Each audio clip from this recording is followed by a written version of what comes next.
నమస్తే SR7 TV news కి స్వాగతం. ఉపాధి హామీ డబ్బులు జాప్యం. ఉపాధి హామీ డబ్బులకు మోక్షం ఎప్పుడు? 6 నెలలైనా పట్టించుకొని ప్రభుత్వం.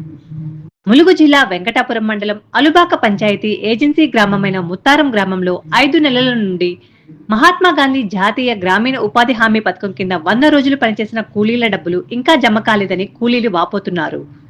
కష్టించి పనిచేసిన డబ్బులు దక్కటం లేదని, డబ్బుల కోసం ఎదురు చూడాల్సి వస్తుందని కూలీలు ఆవేదన వ్యక్తం చేస్తున్నారు. ఇకనైనా ప్రభుత్వం అర్థం చేసుకుని బకాయిలు చెల్లిస్తారని ముత్తారం గ్రామ ప్రజలు ఎదురు చూస్తున్నారు. Reporting SR7 TV news, Venkatapuram మండలం రిపోర్టర్ మీడియం అర్జున్. పడతా లేదు సార్, మాకు 4 నెలలు అవుతాని మేమేం తిని బతకాలి. మేము 100 రోజుల పని ఉపాధి పథకంలో చేసాము. 4 నెలలు చేసినా ఇంకా మాకు అసలు డబ్బులు అనేది పడటలేదు.